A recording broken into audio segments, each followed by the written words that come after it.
Akí gbogbo ẹ̀yin bàbá tí ẹ ti dé o. Akí bàbá tí ẹ ti wọlé. Akí hàlà wàsálà. Bàbá Ṣàfíà Àlàó. Bàbá Ṣàfíà Àlàó. Ọlọ́run jẹ́ àríyìn. Ọlọ́run jẹ́ àríyìn mọ́. Lọ́kùnrin ọ̀sẹ̀ lábíyá yín. Ẹ kú ọ̀rọ̀ bàbá. Ẹ kú ọ̀rọ̀ bàbá. Ẹ kú ọ̀rọ̀ ìyá. Ẹ kú ọ̀rọ̀ bẹ̀rẹ̀ kù. Ọjọ́ àjẹnà síra. Ọjọ́ àjẹnà síra wọn.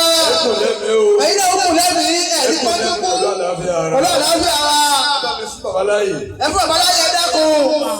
Mo kí bàbá àdínì fún gbogbo ìlú Owódé. Akí bàbá àdínì fún ìlú Owódé. Ọlọ́run jẹ́ ẹgbẹ́ lẹ́mìí fún wa o. Ọlọ́run jẹ́ ẹgbẹ́ lẹ́mìí. Ọlọ́run kojú pa yín báyìí ọlọ́run lẹ́mìí. Ẹ wá bá mi tóbi fún ọba tó ní wá.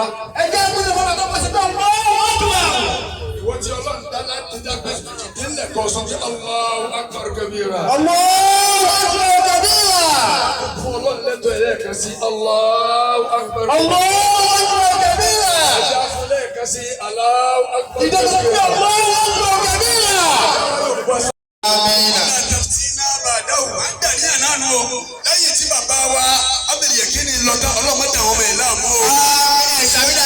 Aládùúró tì bàbá wa Musliu bàbá wa Ṣàfíà Àlàó kárí gbogbo ẹ̀yin bàbá tẹ̀ wà níkàlẹ̀ bàbá wa Adéwálé Àyùbá Allahu Akbar. Gbogbo ẹ̀yin bàbá wọ̀nyí lẹ́yìn tí bàbá wa Abdul Yakini lọ Ọlọ́run ò ní fi ilé bá wọn. Àmín. Ọlọ́run ò ní fi ilé bá wọn. Àmín. Gbogbo ẹ̀mí àti àlàáfíà ara lẹ́ẹ̀fì lo ìṣẹ̀mí ayé yìí o. Àmín. Bàbá wa Ṣínà Peter ọ̀rọ̀ àjọ ṣe fi dáhùn lọ́jọ́ tí bàbá yìí dé. Àjọ wẹ́lú kọ̀ ọ̀mọ bàbá yìí. Gbogbo ẹ̀yin bàbá yìí ìdààmú ò ní dé báyẹn o.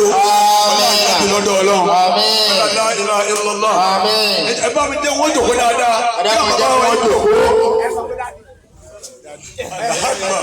Allahu Akbar. Bàbá wa Adéwálé Àyùbá ẹni jòkó. Ẹ jókòó.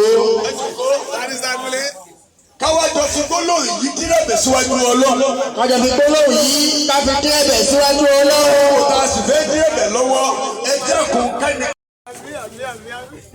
Salamun alal madina min ulamaina. Salamun alal madina min ulamaina. Salamun alal Salamun alal madina min ulamaina. Salamun alal madina min ulamaina. Salamun alal baqina min ulamaina. Kùránì ṣe ní ká máa tọrọ fún wọn. Tí bàbá wa Abdul Yakini náà ti ń dara wọn báyìí. A kí wọn pé Rabbana.